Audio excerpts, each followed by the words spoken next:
당신은 멍을 때리는가? 내 이야기부터 하자면 나는 멍을 잘 때리지 않는다. 하지만 좋아한다. 바쁜 중학교 시절의 나에게는 유일한 휴식 방법이었기 때문이다. 시간이 흘러 나는 멍 때리기를 잊게 되었지만 세상에서는 하나의 유행이 되어 있었다. 어쩌다 유행이 된 걸까? 정말 뇌에 휴식은 필요한 것일까? 우리는 한양대학교 신경과 김희진 교수님의 말씀을 들어보았다. 전투기가 나를 때 아주 마하로 음속으로 나르잖아요. 이게 갑자기 휙 나르는 게 아니라 어느 정도 초계 비행이라는 걸 해요. 초계 비행을 하면서 가속이 붙어서 음속으로 날아가는 게 어떤 제트기의 원리인데 우리 뇌도 마찬가지예요. 갑자기 여러분들이 여기서 뭐 이런 카메라를 이렇게 조작하고 마이크를 조작하고 어떻게 물어볼까 이렇게 처음 가는 대학을 어떻게 찾을까 이런 게 아마 지하철 타고 오면서 이 자리까지 올 때까지 충분히 리허설을 머릿속에 엄청나게 많이 한 다음에 지금 하는 거잖아요. 그런 것처럼 뇌는 그렇게 리허설하는 과정을 디폴트 모드 네트워크라고 해요. 그 디폴트 모드 네트워크가 우리 뇌에 있어서 실제 기능에 굉장히 중요한데 이게 얼마나 초계 비행을 잘 해주느냐에 따라서 뇌가 효율적으로 움직이거든요. 그러면 멍 때리기를 하게 되면 이 디폴트 모드 네트워크가 굉장히 안정화된다고 알려져 있어요. 그래서 우리가 멍 때리기를 한번 해보는 것도 어떠한 뇌 건강에 도움이 된다. 그 다음에 뇌를 효율적으로 사용할 수 있는 좋은 방법이 된다라고 말을 하고 있습니다. 그러니까 피곤하죠. 얼마나 복잡한지 몰라요. 사회가 얼마나 복잡한지. 그래서 많은 자극들, 시자극, 청각 자극, 그 다음에 해야 되는 많은 업무 스트레스 이런 것들이 굉장히 많거든요. 그래서 뇌가 이제 디폴트 모드 네트워크를 하면서 날아갈 그런 준비를 하는 게 아니라 일어나자마자 바로 음속으로 날아가야 되는 상황이에요. 우리가 매일 살아가는 게. 그렇기 때문에 편안한 휴식이 필요하니까 현대인한테는 우리가 몸만 쉬는 게 아니라 뇌도 쉬어줘야 되거든요. 그래야지 우리 뇌를 건강하게 오랫동안 사용을 할 수가 있어요. 그러니까 적절히 쉬어주고 그다음에 뇌가 퇴화되지 않게끔 조절해주는 게 굉장히 중요하기 때문에 현대인들한테 멍때리가 굉장히 유행처럼 번지고 있는 것 같아요. 복잡한 현대인들에게 휴식은 필수적이다. 나름대로 복잡하고 바쁜 인생을 살아가는 우리들. 우리는 멍 때리기로 했다. 우선 간단하게 멍을 때리고 싶었던 우리는 다이소 물건으로 저렴하게 해보기로 했다.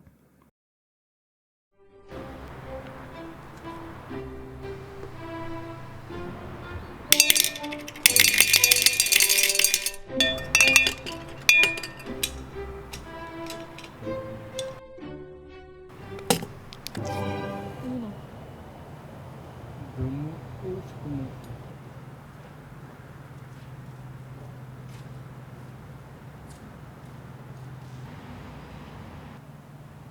이건 아닌 것 같다. 그래서 우리는 란치 캠핑장으로 향했다.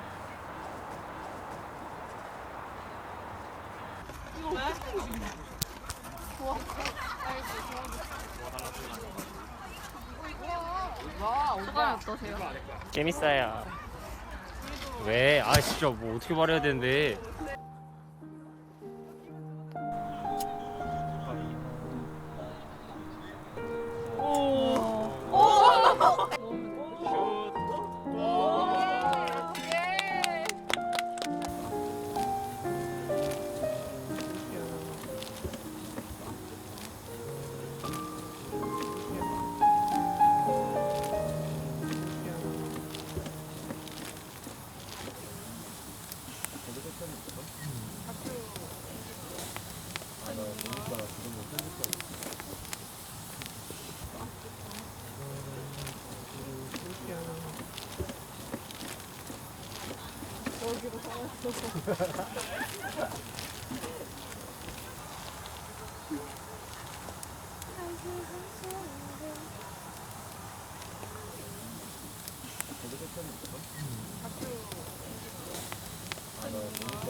같이 간 친구들의 소감을 들어보았다.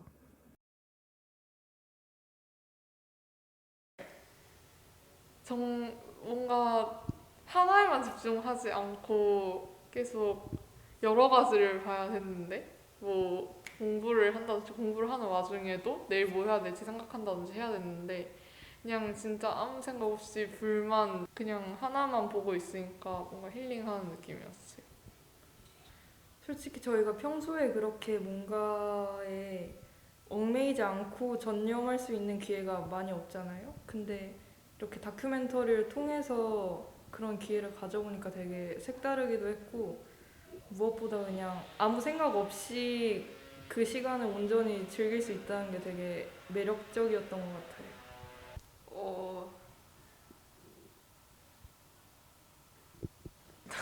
그 어떤 기분이었냐면요. 별 생각이 안 들었는데 왼쪽으로 멍이 때렸다고 할 수 있죠. 나름 만족스러운 시간이었다. 우리는 다큐의 취지에 맞게 다른 멍도 때려보기로 했다.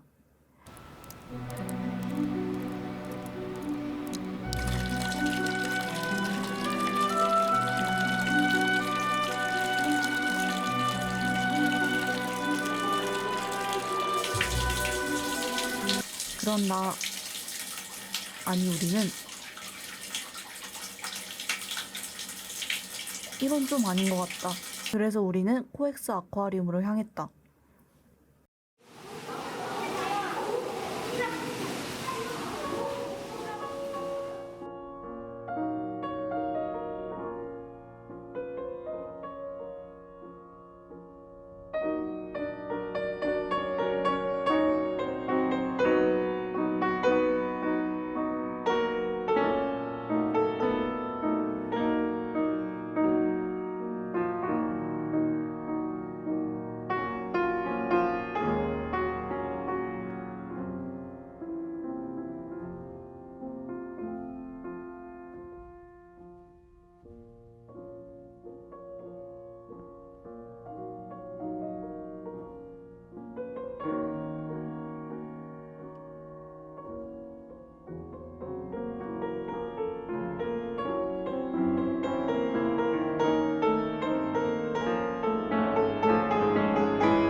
그가 멍 때리기를 하면서 쉬는 행위의 필요성을 더 절실하게 느꼈다.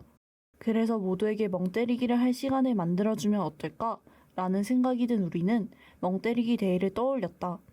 이 대회는 2014년 서울시청 앞 잔디광장에서 시작한 대회로 바쁜 현대인들에게 과연 아무것도 하지 않는 것은 시간 낭비인가? 라는 질문을 던지는 참여형 퍼포먼스다. 이런 취지인 대회라면 우리의 취지도 전달될 것이란 생각이 들어 이 대회를 학교에서 열기로 했다. 하지만 팀원 중 누구도 가보거나 경험하지 않았기 때문에 우리는 주최자이신 읍스양님을 만나 배웠다.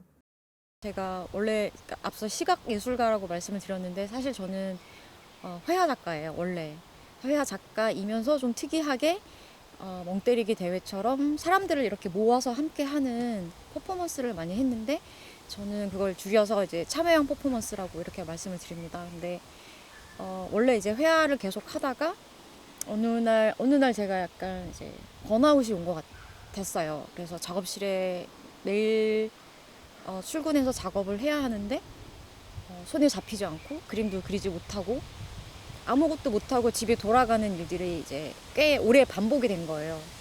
그러면서 남들은 지금 열심히 살고 바쁘게 뭔가 자기 일을 하기 바쁜데 왜 나는 그림 하나 그리지 못하지? 나는 아티스트로서 재능이 여기까지인가? 나의 창의력은 여기까지였나? 이제 이런 불안이 생겼던 것 같아요. 그러다 보니 매일매일 이제 죄책감이 들었겠죠. 아무래도 아무것도 못하는 날들이 계속 이어지니까. 그래서 스스로를 너무 괴롭게 하는 것 같아서 어떤 날은 이제 제가 계획을 한번 바꿔봤어요. 그런데 또 다시 불안감이 생기더라고요, 저한테. 그래서 나 왜 계획대로 잘 살고 있는데 나 왜 불안해지지? 하고 다시 생각을 해보니 주변에 저 빼고 많은 사람들이 너무 열심히 사는 거예요. 그래서 저 사람들을 저 사람들 때문에 내가 불안했구나. 저 사람들을 좀 가만히 앉혀놔야겠다. 나처럼 아무것도 하지 못하게 좀 만들어야겠다. 그러니까 한 공간에 아무것도 안 하는 여러 사람이 같이 모여 있으면 내 주변에 있는 모든 사람들이 다 아무것도 안 하는 사람들로 이루어지잖아요. 그러면은 마음이 좀 편할 것 같아서 그런 모습을 상상하면서 이제 멍때리기 대회를 만들게 됐습니다. 제가 대회를 통해서 어떤 걸 만들고 싶은지가 조금 더 중요한 것 같아요. 예를 들면은 저는 시각예술가로서 멍때리기 대회를 만들 때 대회를 만들었다기보다는 정말 퍼포먼스 작품이 멍때리기 대회인 거예요. 저한테는. 그 첫 번째 대회가 2014년 서울 시청 앞 잔디광장에서 열렸었는데 그때는 30명 정도 되는 분들이 출전을 했었고 월요일 날 대회 날이 월요일이었어요. 가장 월요일 바쁜 시간대 오전 업무 한참 할 시간에 그리고 점심 먹으러 나올 그때쯤에 그 시간이 걸쳐 있었는데 가장 바쁜 서울 한복판에 그 잔디밭에 아무것도 안 하는 집단이 이렇게 있는 걸 생각해 보세요. 근데 그 30명은 각자 자기의 직업군에 관련된 의상을 입고 오도록 제가 이제 요청을 했어요. 또 화이트 가운을 입고 오신 분들도 있었고 뮤지션은 자기 기타를 가지고 오신 분들도 있었고 그때 당시 고등학생은 교복을 입고 오기도 하고 이제 그런 식으로 각자 자기의 직업을 대표하는 어떤 상징물이라던가 이제 코스튬을 하고 앉아 있는 거죠. 그래서 그 30명이 앉아 있는 모습이 저한테는 일종의 작은 도시를 상징한다고 생각을 했고 그 작은 도시가 멈춰 있는 거예요. 아무것도 안 하니까. 그리고 그 주변으로는 그 바쁜 사람들, 작은 점들, 끊임없이 움직이는 작은 점들이 어떤 시각적 대조를 이루어내는 것이 작가로서는 가장 중요하게 생각했던 지점이거든요. 그런데 어쨌든 대회라는 작품을 만들었기 때문에 이 대회 안에서 경쟁을 해야 하고 우승자를 뽑는 거. 그런데 아무것도 안 했는데 상을 줘. 이거 자체가 사실 이 대회가 가진 어떻게 보면 가장 재미있는 지점인 것 같아요. 아무것도 안 할수록 상을 준다. 그러니까 지금같이 가장 능률을 우선시 생각하고 어떤 생산적인 활동이 가장 최고의 가치라고 생각하는 시대에 아무것도 안 할수록 상을 준다니 이게 무슨 일이야 막 이럴 수 있는데 오히려 이제 사람들이 그런 걸 보면서 되게 직관적으로 깨달으시는 것 같아요. 아 이제 나 좀 쉬어도 되겠구나. 열심히 살았으니까 좀 쉴 때는 마음 편히 쉬어도 되겠구나. 그런 가치들이 조금씩 생기는 것 같아요. 조언을 토대로 멍때리기 대회를 준비했다. 많은 지원자 중에서 우리가 관리할 수 있는 최대 인원인 10명을 선발해서 진행했다. 대회는 15분 간격으로 심박수를 재서 가장 안정적인 심박 그래프를 보이는 선수가 우승하는 형태로 진행된다. 핸드폰을 확인하는 경우나 졸거나 잘 경우, 웃거나 잡담하는 경우, 노래를 부르거나 춤을 추는 경우, 기타 상식적인 멍때리기에 어긋나는 모든 행위는 탈락 행위로 간주된다. 당일 참가자들이 대회 장소인 애니홀에 모였다.